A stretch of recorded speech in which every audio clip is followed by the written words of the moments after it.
desire to make an impact, as Varun said, I think they are more or less the same thing. So start with a big idea and a big dream. But simply sitting and dreaming about doing something big is hardly going to make you an entrepreneur, right?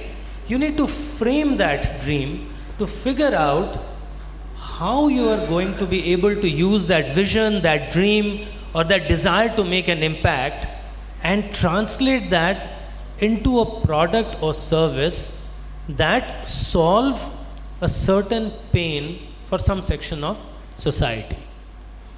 For example, Urban Clap is clearly enabling these handshakes to happen, creating livelihoods for people, making our lives easier in accessing professional services.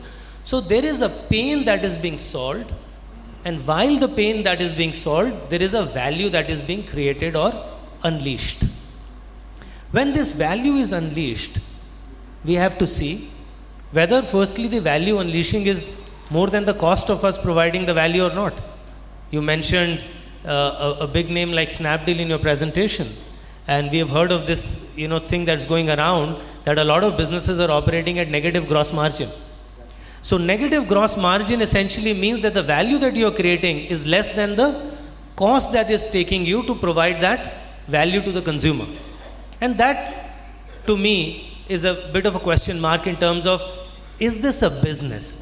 Something may be a great idea, it may make a great impact, but it may or may not be a great business. To make it into a business, there has to be positive value creation to the shareholders. I didn't say stakeholders. A lot of people create value for stakeholders. Non-profit organizations create immense value for stakeholders. Non-profits don't create value for shareholders. But a business that is incorporated in the laws of India as a partnership, LLP, private limited company, the primary mission is, whatever you're doing, can it create financial value for shareholders? And when you start looking at things from that lens, then immediately you start thinking about, what is my revenue, what is my cost of goods sold, what is the net profit that I'm making. So if we create a lot of impact, but we create no financial value for shareholders, that's not a great business. It might be a great enterprise. You may be able to do some amazing social stuff with it and maybe win the Nobel Prize. But as a business, we have to operate in a certain frame around the business. Then we have to ensure that this value that we are unleashing today, is it sustainable? Because a lot of people will rush in and try to do the same thing. What is the sustainable competitive advantage that a business has? Now, sustainable competitive advantage means investment in intellectual property, investment in R&D, investment in branding, so that we protect the turf of that business and continue to generate that value. When you look at cost of capital today and forever, it doesn't matter, it never changed in history. Cost of capital produces value only over a period of time. When we look at financial metrics, we look at metrics like NPV, we look at IRR. Now the fundamental of NPV or IRR is, you're looking at a certain time frame. So if my business produced value in the month of January, but February, March, April, we were all making losses, that's not a great business to be in. So it must produce sustainable value that comes from sustainable competitive advantage. Okay. Then of course we have to see many other things like, is this market growing or not? Can our margins grow in the future? What is our cost of capital, so on. I'm not going to go into detail in some of those things. But coming back to the role of an entrepreneur, what drives entrepreneurs? To me, it's not such an important question as to what drives entrepreneurs to start a business. A lot of people can start a business. It's not a big deal. I don't know the statistics that you have, Sanjeeva, but if you calculate how many businesses are started in India, I'm sure we are more than Tel Aviv or Finland or many of those countries. So we are great in starting businesses just because of the sheer size of our economy and the very less number of jobs that are available today. But are we great in sustaining those businesses? Are we great in making those businesses sustainable and profitable over a period of time? To me, that is the metric we should look at. That is the defining role of an entrepreneur. I don't think, in my view, you become an entrepreneur because you start a business. You become an entrepreneur when you sustain the business, and you really become a great entrepreneur when you exit the business. When you exit the business, what happens? Because we glorify starting a business a lot. We don't glorify exiting the business. I spoke about value creation and a whole bunch of different things. But the true test of value creation is, can somebody else come on the table and write you a check? That is the proof that value got created. And then that value gets distributed to the shareholders.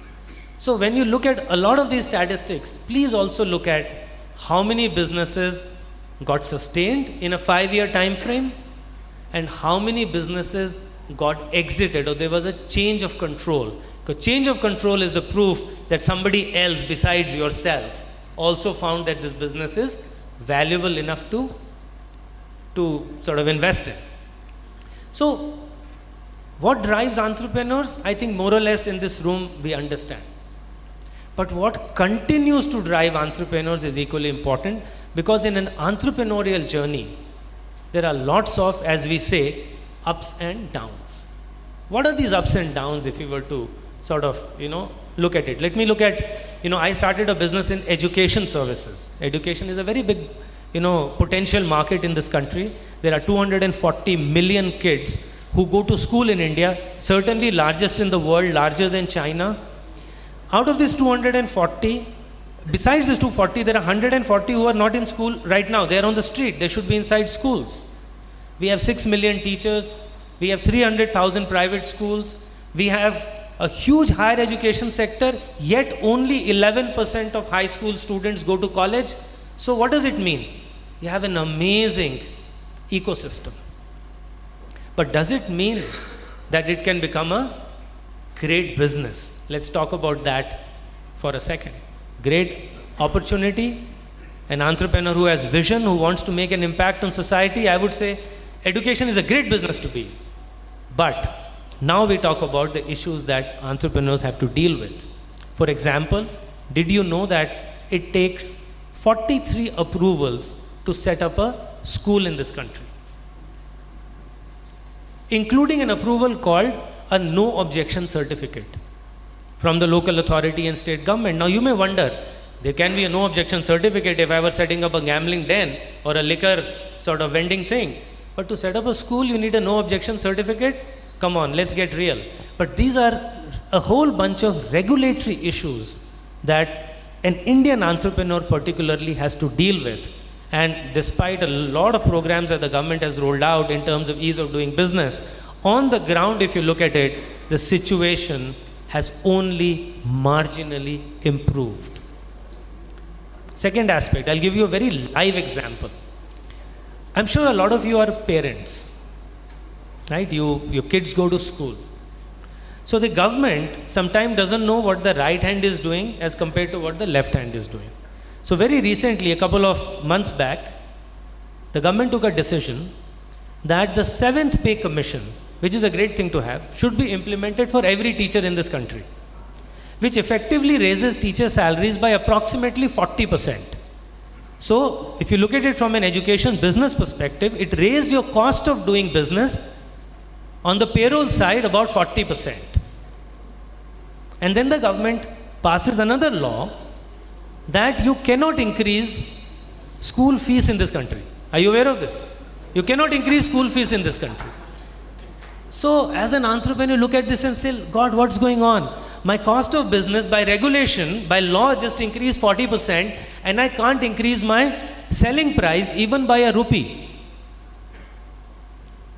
Then we are a very social activist country. Probably more socially active than any country in the world, and trust me, I've traveled to like at least 100 countries. So the social activist side of this country induces people to go on strike, to give dharnas, to become activists and raise morchas and so on. That is another angle that we have to contend with. And a lot of new age businesses are contending with that today. Whether they are the taxi aggregating businesses or a whole bunch of different businesses. So these are some of the things, the ups and downs, as you say. I'm not even talking about the normal ups and downs of the business where customers not buying your product because they don't like your quality. That is the entrepreneur's job to obviously fix that.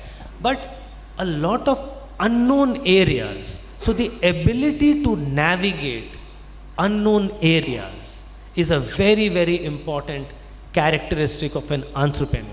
And that sort of brings me to that original question. We talk about passion. We talk about there is a drive. There is a desire to do something big. What does this mean? Passion, drive, and desire. This essentially means that somewhere in your personality, you should be able to deal with unstructured situations, unstructured content, and in some sense have a bulldozer mentality. Like you have a bull in a china shop. So you believe, look, I am going to do it despite whatever you throw at me. I am going to make it happen. I am not going to listen to you. I am an unruly child. So I want to ask Varun whether, when he grew up, was he an unruly child or rebellious child or not? But a lot of entrepreneurs show this characteristic, that they're very rebellious. They don't listen to their teachers. They don't listen to the parents. What about you? I would say I was a very persistent child. If I set my mind on something, then that had to be done. Not, I wouldn't say like unruly or rebellious, but definitely very, very persistent and like do everything to get to my goals. So another word for persistent is stubborn. Right? Okay. Right. But that's exactly the point. At some point of time, your knowledge is only going to take you this far. And beyond that, there is this blue ocean, black ocean, or a deep well. And you have to figure out how to navigate that. You have to figure out. So entrepreneurship is about making sure you have the right frame in which you want to do the business. And to me, it is more a set of rules or a set of values by which you run your life. And one part of that value system is ambition. Second part of the value system is being persistent, being stubborn, being like a bulldozer, not losing sight of the vision, being very long term in your outlook. There is a difference between being a trader, being an investor, and being an entrepreneur. And the difference is all about the time frame behind your vision. A trader thinks in 1 month or 3 months, investor thinks in 3 years or 5 years, and these are the investors who invest in entrepreneurs in India. But an entrepreneur thinks in 10 years, 20 years, 50 years, kind of a horizon. And entrepreneurship is not only, in my view, about making money for personal consumption. I think it is about unleashing value for society as a whole. And therefore, I feel that the management and entrepreneurship council that you have, maybe you should engage with the government to see what kind of an entrepreneurship support system we need. When I talk of support system, and I don't only mean ease of doing business. Ease of doing business we all understand. But in our country, are entrepreneurs glorified? In our society, are we looking up to them?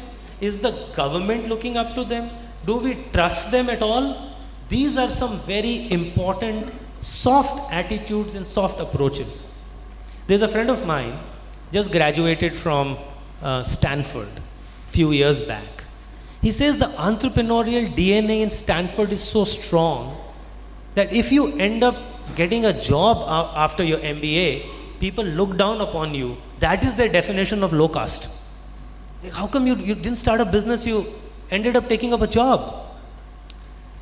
If you look at newspaper headlines in India today, the newspaper headline will be, top package from IIM Ahmedabad, 1 crore rupees. You've read this, right? And from FMS, the big pride that FMS, the student got some 70 lakh salary, we are really super happy. What are we? Are we even ready to put entrepreneurs on the stage where I believe they deserve to be? Is a very important question that the country has to answer that question some point of time or the other. Why is Boston and why is Silicon Valley #1, Boston #2, and Tel Aviv? I think it has also got to do with what kind of respect the society as a whole give to entrepreneurs. Okay, so this is another angle that, and probably, I'm taking too much time, so I'm going to, wrap up. I think, towards the end, probably there is no better playground today for entrepreneurship than India. We are a young population. You all heard about the amazing demographic dividend. One of the things that Indians don't lack is risk appetite. They don't lack a risk appetite. I think we are ready to take risks because right from day one, the bulk of India, and you touched upon this aspect of India versus Bharat. Okay, in my view, it is only Bharat. There is really no India. If I think of what you really mean, the consumers are Bharat, right? The consumers are not India. Okay, consumption depends on, once I was sitting with Kishore Biani and he told me there are 3 Indias. The first India is only 20%. This is the consuming class. Then we have another 40% which supports the consuming class. And the other 40% are not even there on the consumption map of this country. And to me, that is not a pessimistic statement. That is the most optimistic statement. Because in the next 10 years, if we continue to grow 7%, fastest growing economy in the world, those 40% will become consumers. That is the Bharat that we are talking about. No wonder all these funds are making a beeline to India and so on. One of the challenges is India is genuinely starved of entrepreneurial capital. Our capital markets are not really working for startups, obviously, they don't, okay. The amount of domestic money that is available today for supporting Indian entrepreneurs is extremely meager. Indians prefer to put their money in safe investments like mutual funds, etc. And that money does not flow into supporting entrepreneurship in our country. So practically the Indian startup story has been bankrolled and funded by foreign money. I don't mind that. It's high time foreign capital came back to India. The circle comes, full circle after 200-300 years of whatever, a lot of our capital went outside. Happy that it's coming back and so on. So I'm going to stop here. I don't want to go on and ramble. Sanjeeva, over to you. Very interesting, Shantanu. I sort of...